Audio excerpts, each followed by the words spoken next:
This episode of Everyman's Arsenal podcast is proudly sponsored by Nocturn Industries. Introducing the Daisho Bridge, seamlessly connect two night vision monocles to create a powerful dual tube setup. And don't miss out on the Chimera, Nocturn's panoramic night vision goggles. Upgrade your night vision game at nocturnindustries.com and use discount code TLDCO. Nocturn Industries, lighting the night for Everyman's Arsenal. Hey everyone, welcome to another episode of Everyman's Arsenal podcast, a podcast dedicated to learning more about the folks behind the companies that you might see their products on the Thin Line Defense Co. YouTube channel. Today I'm excited to have Evan, one of the owners of Griffin Armament.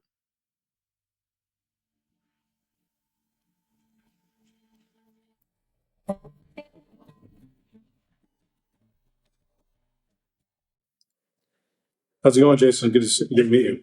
Yeah, it's good to meet you, man. Thanks for taking some time today to chat with us. I love the background. I love the logo that you have back there. It looks 3D. It's not painted, right? Yeah, it is a 3D stainless steel logo. Yeah, it looks good. I know one of the things that Griffin Armament on the Thin Line Defense Code channel is kind of new. We saw you guys. We came by the booth at SHOT Show this year. I think we've all the team had heard about you guys for a while, but having kind of this relationship is relatively new for us. Do you mind talking a little bit about your background and kind of how Griffin Armament got started, or how you got involved with Griffin? Yeah, so the company was started in 2005 by Austin Green. He incorporated it in Wales, Wisconsin. Okay. I was helping out with him with it, kind of on and off during the early years, which were mostly research. The company was selling some product, but not very much. We both kind of had a interest in firearms and hunting. We were childhood friends, and that's kind of how we, obviously were talking with each other and working with each other on things. And as we as we grew older, things got more and more serious. We were both in the military. We both used sound suppressors in the military.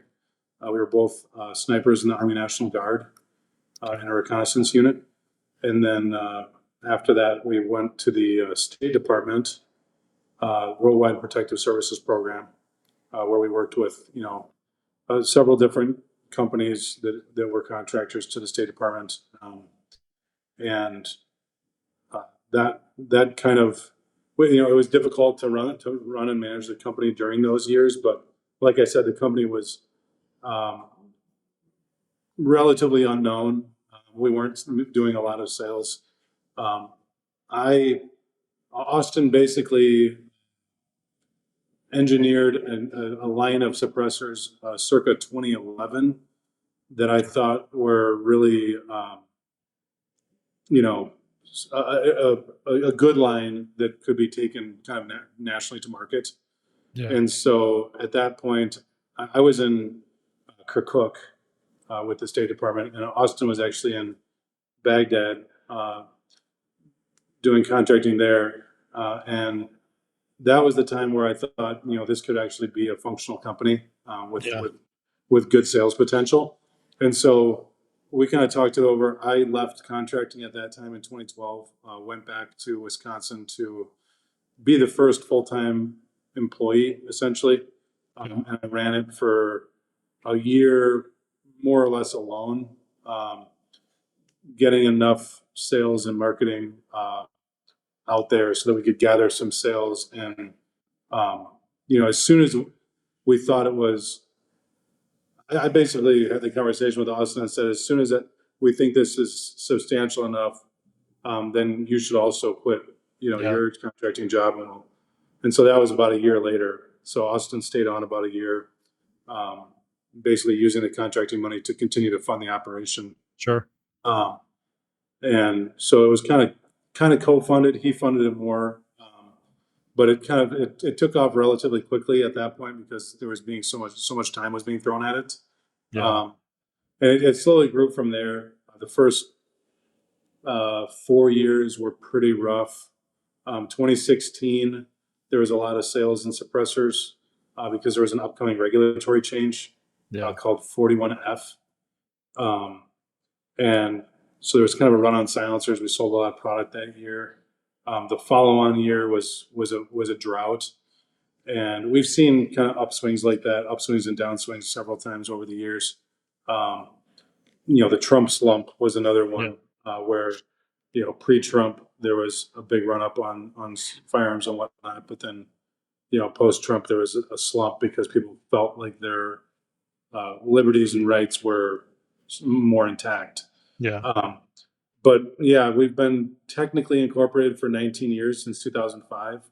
But I would say, a nationally viable brand for about 12 years now. And we've scaled the company multiple times since then.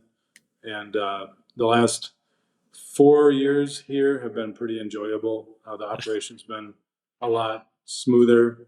Yeah. We have a really good team of people that have decided to commit to Griffin Armament and work it as career jobs, which is nice. And so we have a kind of a family atmosphere, where we really value the people that come to work with us, and you know, I really personally enjoy it a lot. Yeah.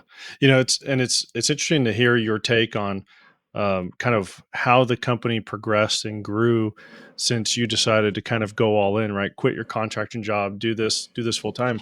That's something that our channel has experienced recently. Walsh quit he's retired military, but he was working a really good job, making really good money, and he decided that he was going to quit that and kind of jump into YouTube full time and just do reviews and this type of stuff full time.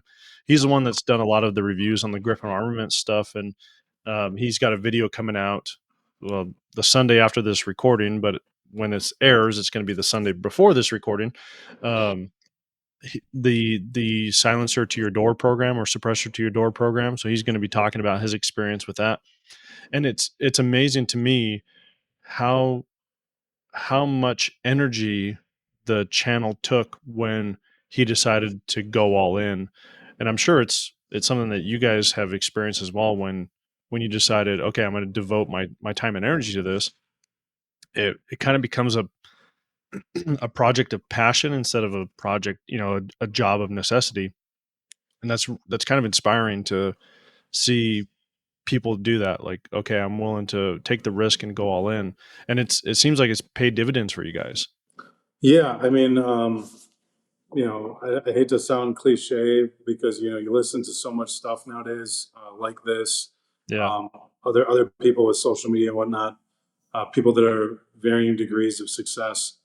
But in the early days, it does seem like it's impossible to turn the corner. And I feel like anyone that has started a business has probably felt that way, especially with little to no capital like us. We didn't go out and try to interest, lenders or anything like that. We did it kind of the old bootstrapping method where Yeah. we sold product and then we recycled the money back into the company. We did it so many times. It was kind of ridiculous. Um, but it ended up working out. Eventually every company probably gets to a size where they need some sort of debt, and we kind of have that now, but it's a functional amount of debt. Um, but yeah, I did not think it would be as hard as it was, but I do looking back know that it was worth it. So Well, it's interesting too, you know, hearing about when you guys were incorporated in 2005, and then when you really kind of got your feet wet and jumped in. Um, it's not 19 years doesn't seem like a long time, but kind of doing a little bit of research prior to chat with you, and Griffin seems to be the oldest suppressor manufacturer in the U.S. Like you guys um, are it in terms of suppressor manufacturing. yeah, I've said that, and people could kind of technically gotcha on that. I mean, Knight's Armament pre-existed us. Okay, There's a couple of brands that pre-existed us, but I look at Knight's Armament as much more than a silencer company, which is sure, why I've said that. yeah, And we are now actually, now that our company has matured, we're starting to do actually pretty decent sales with firearms, our custom line of firearms, and we're getting into the optics market a little bit. Um, optics mounting systems. We have quite a few products that are not suppressors now. Sure.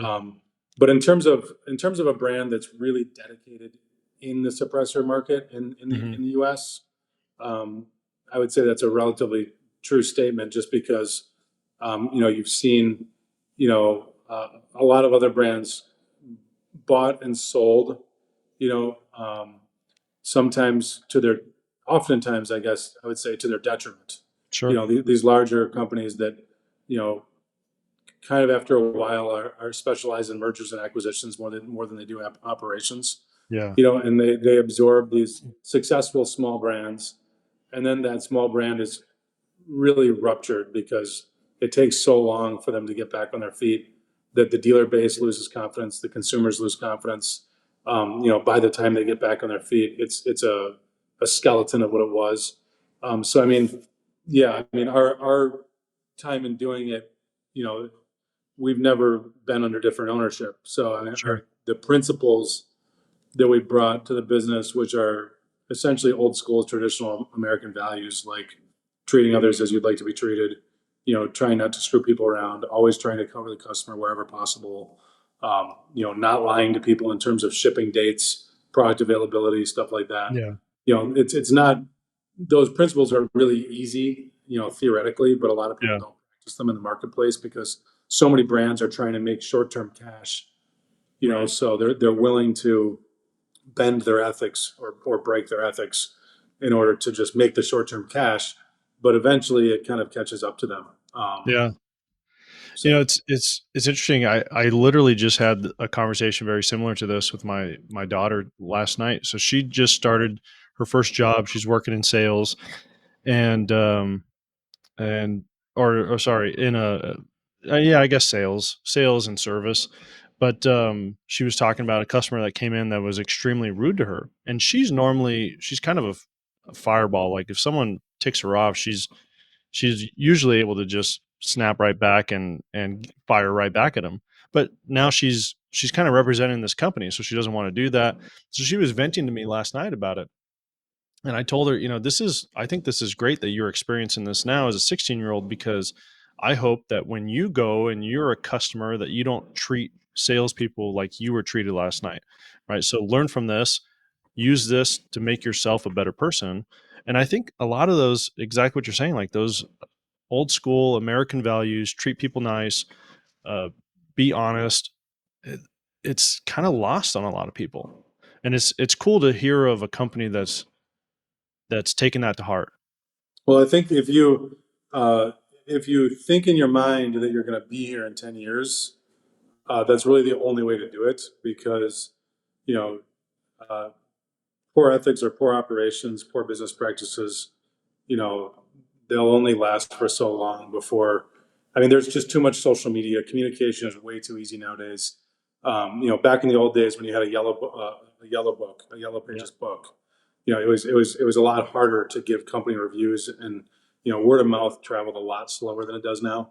yeah, But I mean, people are lighting companies up daily on Reddit and Facebook. I mean, social media for a company is kind of almost a nightmare, because it's a mouthpiece where they're going to get stabbed and shanked every time they right. make a relatively slight error. And I mean it is keep for those who are involved and actually passionately care. It does actually elevate the product quality and the product experience for the customer. Um, for companies that are willing to really try hard to keep the good street cred, Yeah, but it is a daily challenge. yeah, and I think though that, whatever you want to call it, whether it's karma or good fortune, that the more that you treat people this way, right, you kind of rely on honesty and having good interaction with your customers. Um, Going to what you were just saying, like that word of mouth is going to spread. You're going to get great Google reviews or wherever else people might review your stuff. That's something that it's kind of funny. Walsh on our team, he's left-handed. I call him, he's cross-threaded. Um, and so I've been trying to tell him for probably 6 months to buy one of your guys' ambi lowers instead of going and paying. You pay $120 for, let's some companies, ambi bulk catch or safety selector or something like that. Like you could spend another $60 and get a complete lower. And from what I've heard talking to our viewers, we have a Discord. We're pretty active with our viewers on there. A lot of them really like the ambi, your guys's Griffin's ambi lower.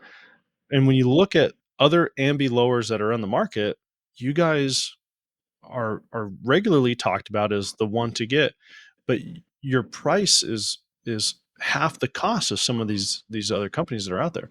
So having a an intro in suppressors, what made you guys, I guess, spread into the rest of the firearms industry, but able to keep your prices so competitive at the same time?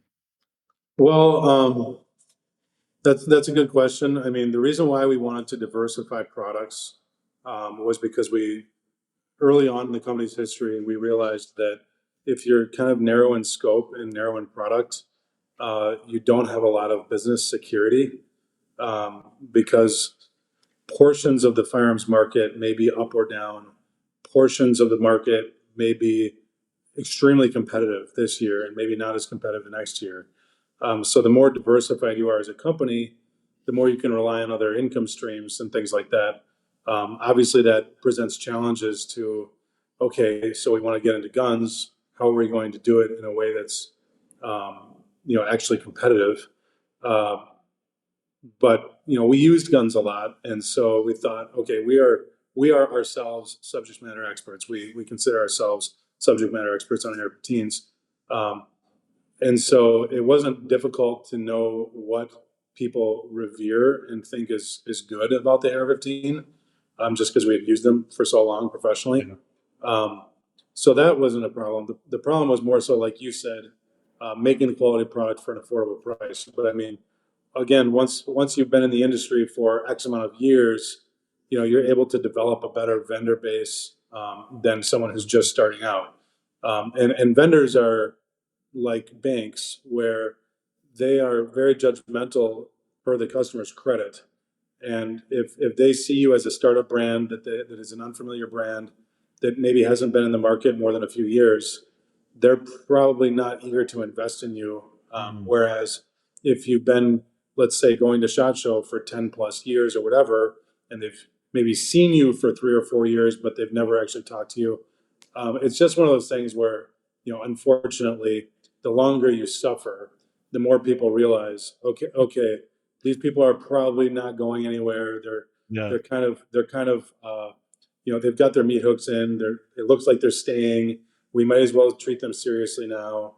And Okay. so I feel like those vendors, a lot of those vendors don't even necessarily want to do business with you, but they just know that, okay, these people aren't going anywhere, so we may as well talk to them. We may as well, and so it's funny, but I've been part of conversations with vendors where I can read that body language where Yeah. it's like they're not even necessarily happy to talk to you, or they don't really want to be nice to you, but they just know that you're a name that's been around for a little while. And so it's one of those things. That's one of the things. The other thing is obviously wanting to be really aggressive, and some companies don't, where they will say, okay, I'm going to look at the prices. I'm going to do a market analysis on product price. I'm going to look at which every company does, and I'm going to look at the products that I believe our product is going to be most compared against, and then I'm going to price it like those products. Yeah. And that strategy tries to kind of split the market purchasing.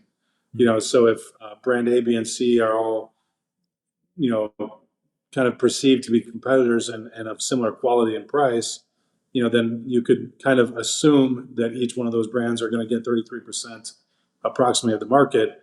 Um, but if you slash the price by 30% or 40% whatever, if you have the same degree of quality, Yeah. then you're going to increase your volume. Now does the volume increase offset the profit that you're essentially giving back to the customer? Yeah. By reducing your profit margin. That's kind of the question, and you'll never know unless you try it. So, with the guns, I think our guns are very well priced. Yep. They're aggressively priced for the degree of quality that they have. Um, very much so. And I think it's again one of those kind of grassroots sales models where we're going to make a really high quality product. We're going to make it for a very aggressive price, and hopefully word of mouth will eventually spread that hey, this is an extremely good value. And I know the receiver that you're talking about is that's it's really obvious to see, at least in terms of functions and specifications and price. Yeah. If you're looking at a product listing on the internet, the difference is when you actually get it in your hands. Anybody. I mean, there's so many different industries where you buy a product that's cheap in terms of price, and Right. it looks like it's quality, but then you actually get it. This is like the Amazon model. Yeah. Yeah. Then you actually get it, and it's like, oh, this is kind of junky. Actually, it's not as good as I thought it was. The Griffin lower is the opposite of that, where it's actually a surprising quality for the price. Right. Um, and that was difficult to do. It took a lot of skill and dedication and determination from the manufacturing team here to make that happen. Such that we had a highly automated manufacturing process that had a very high degree of process stability and accuracy. So the tooling and fixturing and the probing and all of that to actually make the part was really a critical piece.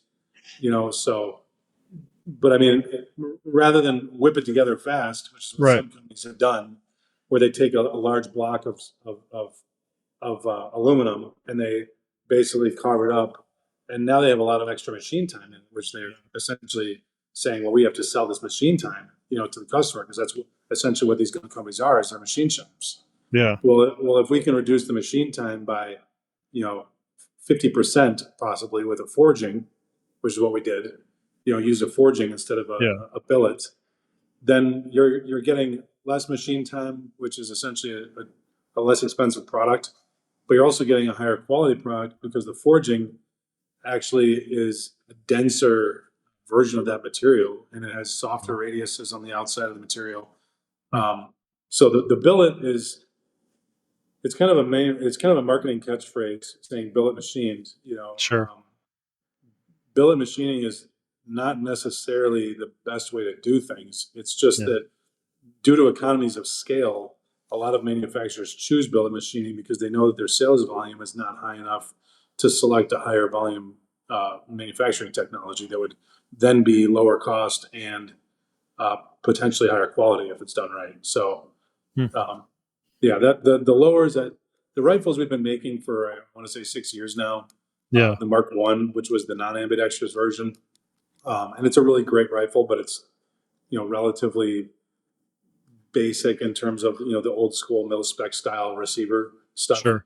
The Mark Two with the full ambi stuff really kind of now you can turn the rifle around and look at every corner of it and essentially say there's really no area to improve out Right. of the box. Yeah. And that was kind of the design goal, is to make a gun in the full ambi category that essentially doesn't really need anything out of the box. It doesn't need to be tweaked at all. And I Right. know that there's a large base of customers in the AR-15 market that love tweaking, and that's why they Yeah. buy every different component from a different manufacturer. Yep. It's the erector set of guns. But then there's for as many of those people there's probably just as many people who say to themselves, I don't have time to build a gun.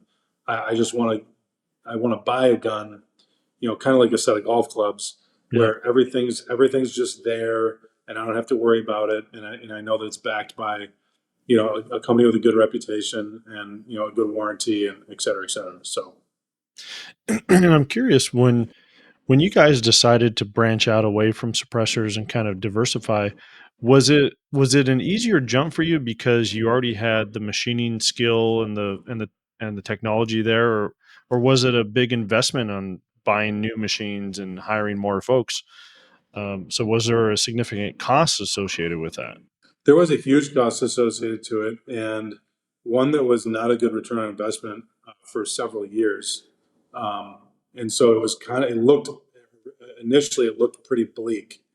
Our suppressor now we treat those uh, departments or divisions separately with their own HR infrastructure and Okay. tooling and budgeting and costing. But at the time when we started it, the suppressor product family and people were all the cream was just getting scraped off of that and thrown into this abyss of milling manufacturing, which was and firearms parts manufacturing, which was essentially a kind of, I guess I wouldn't call it a loss, although Sure. it looked like a loss on a balance sheet, but it was really just an investment in the future, hoping that we would be successful. And I think recently, probably within the last year, that department's been standing on its own without Nice. outside, without outside investment from the rest of the company. But I Yeah. mean, for the first 4 or 5 years, it was not. So um, that was kind of expected though, because there was fewer people in silencers. It was a little easy when we got into it. Yeah. Now it's a pretty glutted market space, but at the time when we got into suppressors, it was a pretty easy space to be competitive. Sure. There was probably only, I mean, the really competitive brands you could probably count on like one or two hands. When Sure. we got into it.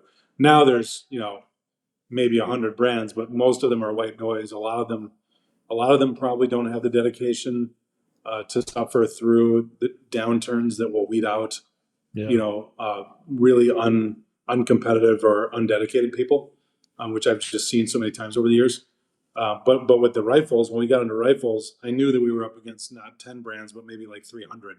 You Yeah. know, because there's just so many people in AR-15s, and going to SHOT Show over the years, I would walk around the SHOT Show on a Friday, and it was shocking, like how many people were making AR-15s. And obviously the difference is a lot of those companies, I call them like paintball companies, because Okay. they're making a product that's more or less a novelty. A lot of those Right. people, a lot of those people don't really understand what makes an AR-15 really a duty rifle. There's not a whole lot of companies that really understand that, I don't think. Um, and that's who we were aspiring to be. As Yeah. former Army soldiers, and security professionals, in high risk work, we wanted to have a rifle that was worthy of the mission, you Yeah. know, and a lot of people say that they have it, but I think at least half the people that say that they have it are just, you know, it's bullshit marketing. Sure. Yeah, it's something that my so I've been in law enforcement for 14 years now, and my last agency we did not have any long rifle, so it was just pistols. We had MP5s and shotguns, and so anytime it got brought up, long a duty rifle, they would always leadership folks in DC that didn't really know any better would say something like, "Well, you guys got the MP5, right? That's your long rifle." Um, and we were pretty aggressive in search warrants. I was doing like dogfighting investigations, and so traveling kind of all over the U.S. doing that. So I switched over to a different agency a year ago where they are not like that. They're not, your traditional law enforcement. They're not doing arrests. They're not doing search warrants regularly. Maybe I think we had a guy who had it was like the first arrest in the office in like 5 years. But they have M4s. And so it's very weird in the law enforcement world to see quote unquote duty rifles in agencies that have no use having them, and then having agencies that there seems to be a need but not having that tool available to them. Are there pushes that you guys are doing to try to get your product into the hands of law enforcement agencies or departments around the US? Well, we've gone to law enforcement trade shows over the years, kind of here and Okay. there, as it's kind of convenient for us. I mean, that's a sales channel that I think is not. I think it's a relatively large investment to get the return Okay. back. A lot of uh, police departments are either underfunded or uh, have a hard time getting funding. So they may have a good reason to have, you know, newer firearms or sound suppressors. I mean, sound suppressors like are the biggest thing that I think is odd that more police don't have them because, and I've always said this going to these trade shows, and almost every police officer you talk to will agree with you on this. But it's getting the municipal board, or the county board, Yes. who's actually approving the funds, Yes. to believe that. And sometimes those Right. people are, teachers, lawyers, whatever. They have no association to the mindset of being out there working the job, right? Yeah. Um, Yep. but my argument for sound suppressors was always, hearing safety, occupational hearing safety, for the officer, number one, but also command and control of the element, two, so that officers can actually communicate with each other while they're shooting their firearms Yeah. effectively, so that you're not deaf just issuing hand and arm signals, Right. um, because that's not as good. And then my third point is reducing social hysteria, in the local community. If a lot and essentially bad PR, Yeah. because if people hear gunshots going off, all of a sudden the entire community knows about it. Um, is it their right to know about it? Yeah, but I mean, it could be a lot less panic driven if it was Right. done quieter, is my opinion. Yeah. Um, the same thing is true of in the military. You Yeah. have special operations doing their missions at night, with suppressors doing it very quietly. They could come into a city and snatch someone without a lot of people in the surrounding area even knowing about it. Yeah. And so I think those 3 points, occupational safety, um, you know, command and control of the element, and reducing negative public perception and hysteria, are the three big reasons to do it. But anyways, sometimes that falls on deaf ears, like I said, with when it Sure. comes to receiving budgets and things like that. But I mean, our efforts for selling to the law enforcement community have always just been, positive communication, competitive Yeah. quotes, um, providing either demo units, that we can ship to them for a short-term or a long-term test and evaluation, giving them our findings that sometimes other departments have done for us, Mm. because we do our own internal testing, of course, but sometimes, especially on larger purchases, the entity doesn't want to take the manufacturer's word for it, so they want to receive units and they want to do their own testing, which I highly suggest. That way, the unit that's purchasing the product, they're not surprised, when they're using it for the first time and they bought 60 units. So we always suggest that the departments, borrow some units from us or buy Sure. them, either way, for test and evaluation, so that they have a really good understanding of what the product's capable of. Because some of these units, some of these law enforcement departments or government entities, they have not used suppressors before. A lot of them have, because they're getting more popular, but a lot Hmm. of them still have not. And so sometimes people will take a shot with an AR-15 with a suppressor on it, and they'll be like, "Wow, this thing barely did anything." I'm surprised you call this a suppressor. And it's like, Yeah. and really, it's a highly competitive product, but they just don't have the mindset they don't understand, what's going to happen. They're assuming maybe it's a movie and it's Yeah. going to be completely quiet, but it's not. Yeah, I have a couple just personal suppressors. I've never used them in work. And one of the things that with all my suppressors, like my 300 blackout, for example, it eventually gets to the point where you get gases that are coming back to your face, or your you know your trigger housing area just gets completely filthy. And one of the products that you guys have, and forgive me if I misstate this, but I think it's called the Echo Flow. It flows the gases out the front of the suppressor. Am I understanding that correctly? Yeah, so that's a we call it eco flow, but yes, it's an economy of flow.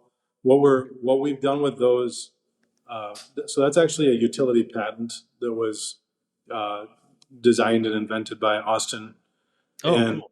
he looked at the other intellectual property out there, by brands like Hawksworks or uh, Surefire. We were looking at their design or their utility patents, and what was going on was that people were becoming privy to the fact that sound suppressors on the AR-15 have a lot of blowback. Hmm. And I think really law enforcement more than anything wanted it to be reduced. Um, probably civilians did too, but they weren't as vocal about it. Sure. Um, and anyways, so what companies started doing was essentially just refiguring out the mousetrap. How do we reduce blowback while still having a decent, amount of sound suppression in the Yeah. total environment, which is really the trick. Because originally when before Hux was, when they were OSS, um, and we had metered their stuff and a lot of other people had, and the general consensus was that their suppressors were very loud, which Yeah. at the muzzle they were, but at the ear they were very quiet. So they were quiet to the shooter, but they were loud to people even one arm's length away. So it was kind of uh, Interesting. confounding, to be in the vicinity of an OSS can, because a guy to your left or right would be like, "Oh, that's a loud can," but then the Yeah. guy shooting the gun would say, "Oh, I like it. It's nice," Yeah. and it was because those numbers were so drastically different. What we did with our version of the technology is we reduced the back pressure to similar levels of that company, while trying to retain a quiet muzzle. Mm. And so it really just comes down to a lot of prototyping and a Sure. lot of tuning to get the suppressor to perform properly on the intended host. Yeah. Whether that's an AR-15 or a 308 gas gun or a bolt gun or whatever. So we essentially have four elliptical ports on the periphery of the baffle on the inside, and those ports are tuned for the diameter of the lens opening, Okay. to allow, essentially we open them up until the silencer starts getting loud, and there's no performance benefit to continuing to increase them. Then we make them smaller again, Okay. and that tunes it in to the point where we're getting the optimal performance for the diameter and the length of the suppressor and the quantity of baffles that we have in the suppressor. Yeah. Um, that's kind of the layman's way of describing how we do it.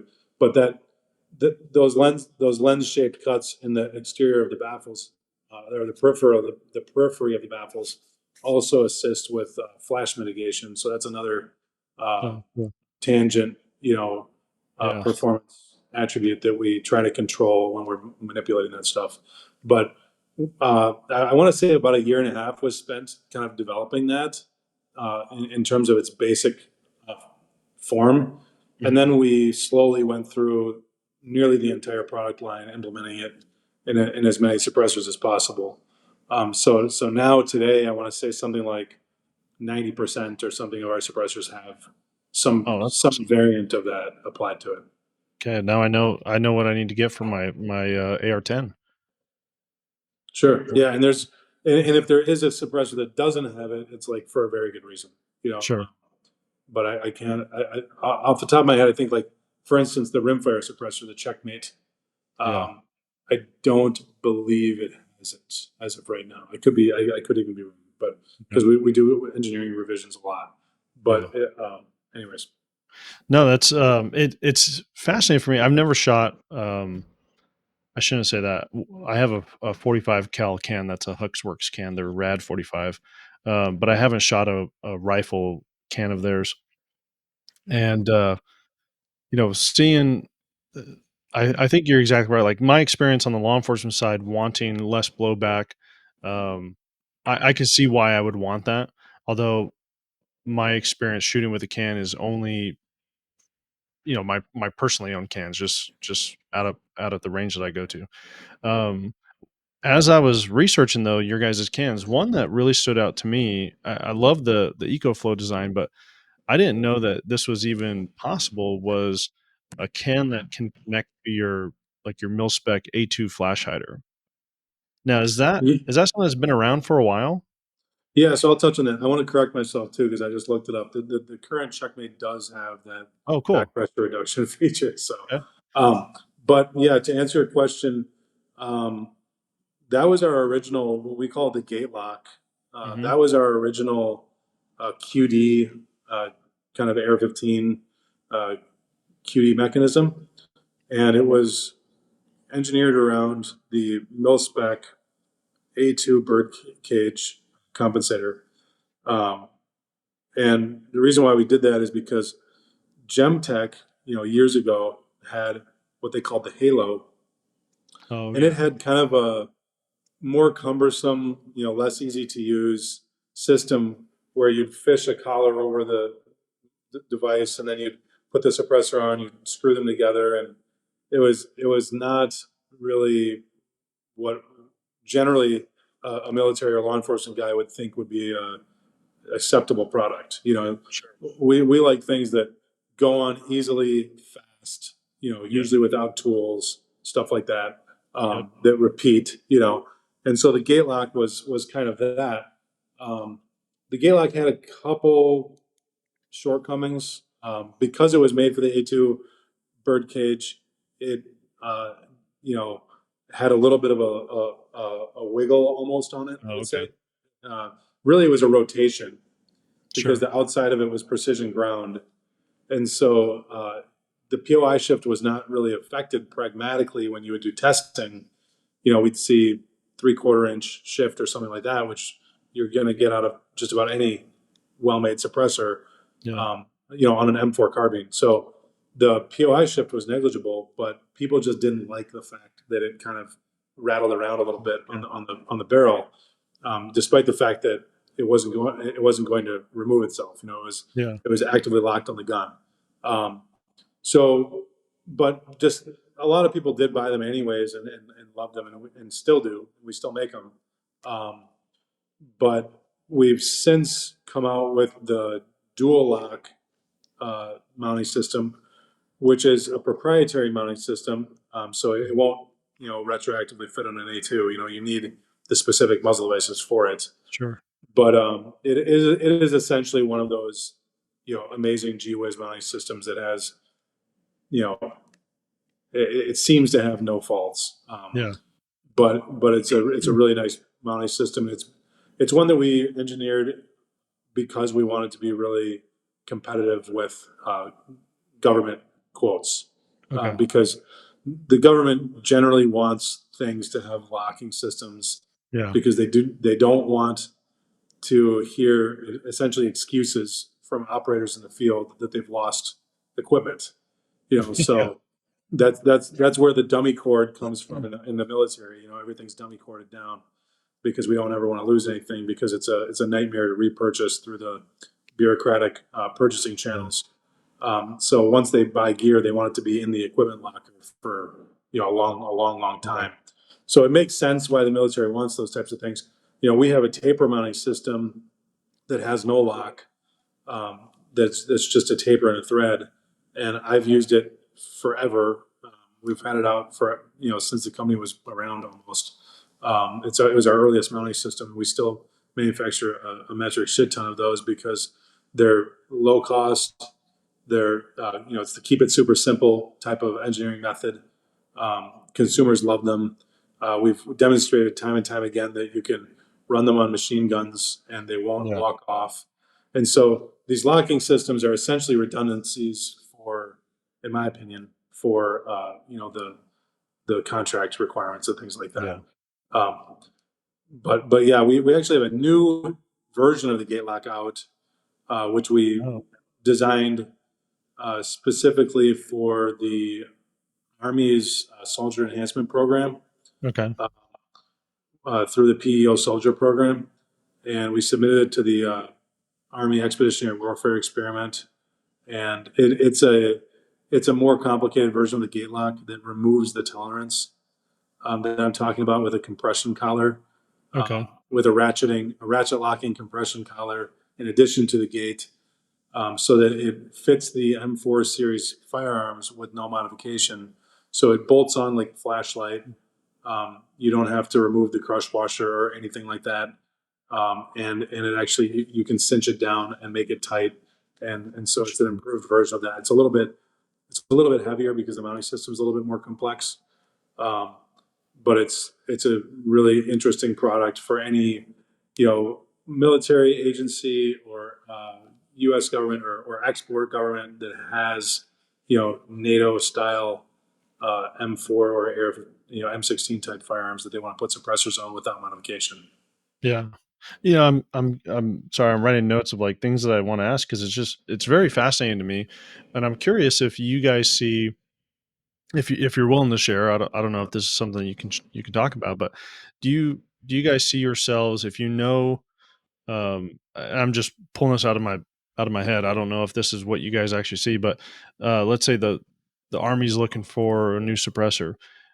Just from your experience, and again, I'm just pulling this out. You know that flash suppression is more important to them than decibel levels. So when you develop a suppressor, do you guys look at what the end goal is or who this is going to be going for and kind of design your product for that specifically?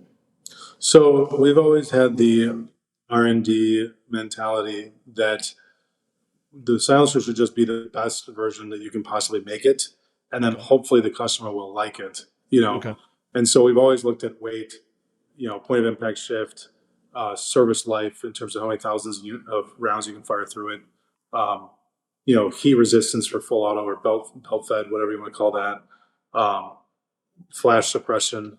You know, so we've always looked at every performance metric that is uh, of interest to people, and we've tried to do good on all of those all the time.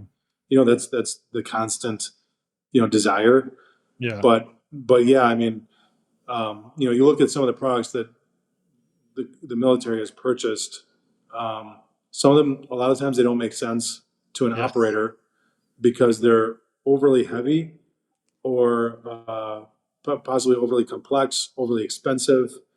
And we've tried to have these arguments with procurement people in these programs where they're using these kind of, I call them like antiquated testing standards. The SOP mod testing table, for instance, where the suppressor is being pushed much harder than 99.9% of soldiers will ever use it. You Yeah. know, and so it's not really a practical test. So what the test does is it essentially creates a set of rules where the manufacturer has to create a product that's overly heavy, large, and cumbersome to meet the test. But essentially, the operator is kind of screwed because I mean, I've talked to countless soldiers in my time, and if you knife hand them to the chest, Yes. and say, what was the worst firefight that you've ever been in? Most of them, 99% of them, will say that they probably fired less than 3 magazines or something in the firefight. And so the reality is, and obviously there's outliers to that. I mean, the Sure. Marines in Sure. the Marines in Fallujah, and there's some outliers to that, but it's extremely rare. Um, but having this hell and back durability requirement that essentially doesn't serve people with lightweight gear, Yeah. that they could do more ruck marching with and cover more ground and get less exhausted and be able to shoot their firearms more accurately on target because the suppressor weighs less. I mean, Yeah. there's so many negatives to building the suppressor heavy. But yeah, I mean, I think the 50 caliber silencer requirement that the Army had for the future weapons program recently said that they wanted it to be less than, I want to say 64 ounces. It was like 5 pounds or something like that. Um, and it just seemed ridiculous to us. We ended up making a product that was 32 ounces. That was it was like about half of the weight envelope.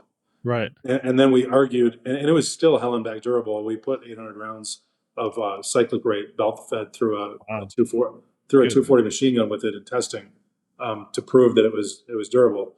But our argument was no soldier wants to carry something that heavy. So Yeah. even if you buy it, it's not going to be used in the field, Right. you know, because if the operator acceptance isn't there in the product, then it's going to be basically something that just ages in the equipment locker and is never used. And I mean, I saw that when I was in the military with, overly huge night vision devices that Yeah.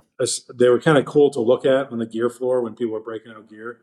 And maybe you'd take it outside and train with it once or twice. But when push comes to shove, people were like, there's no way in hell I'm putting that in my rucksack, Right. you know?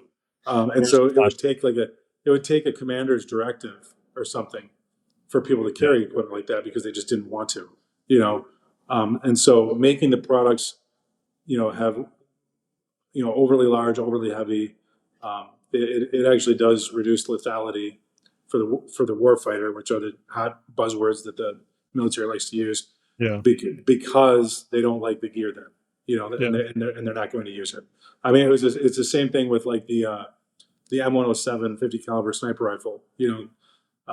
It's kind of cool in pictures and stuff, and people smiled and took photos with it, but very few snipers ever actually wanted to use that on missions because it was just too heavy.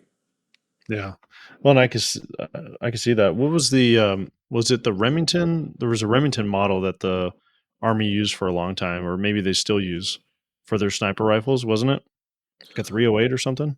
Yeah, Remington has or did have uh, the love of the Army sniper program for a long time. With the M24 and then later the M2010. Knights Armament got the M110 in there. Obviously the SR25 with SOCOM guys. Yeah. And then recently it went to Barrett, which was Yeah. a well-deserved contract win, in my opinion, the MRAD system. Good. Well, man, I don't have any other questions for you. I'm curious if you where can folks find more about you guys? I've seen you guys on some of the social medias, but do you guys have a YouTube channel or I've seen you on Instagram. Where else can people find more information about? Yeah, so you can search Griffin Armament YouTube. We're on Facebook, Instagram. We're not really on Twitter that much, although we are. Our website is a great resource. Our phone number, we have a lot of people actually staffing phones. Oh, Um, cool. we believe strongly that if someone calls, someone should pick up the phone and talk to them. Yeah. So we're not like Motorola or something like that.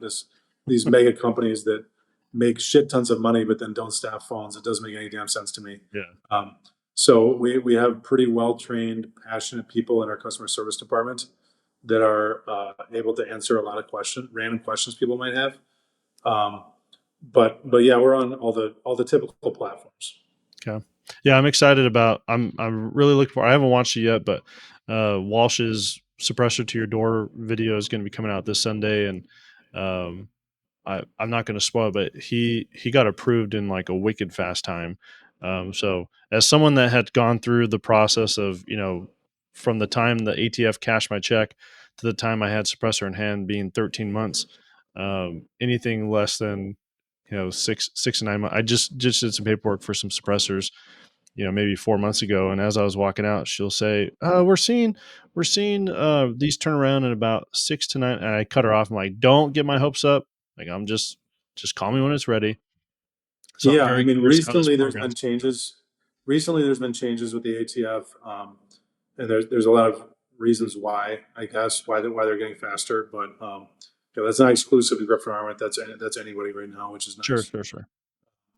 But yeah, the to your door program is relatively exclusive. There's not a whole lot of companies that are actually doing that. Um, Yeah, I think it's and fascinating. yeah, and we're fortunate to have partnered with Capital Armory in Texas on that program. We've been doing business together, Griffin and Capital, for over 10 years now. Okay. And the team over there is great, and we were able to do that with them. So it's Yeah. been nice. Exciting times, man. I'm really looking forward to what you guys are going to be thinking of next and looking forward to getting my hands on some of your suppressors. But Evan, again, I appreciate your time and you taking time out of your day to sit down and talk with us. Any last words before we close up shop here? No, I appreciate the opportunity to come on your show, and thank you for taking interest in the company. And I appreciate all the customers that have purchased our product over the years. Obviously, it supports my family as well as the families of the people that work here, so we're very appreciative of that.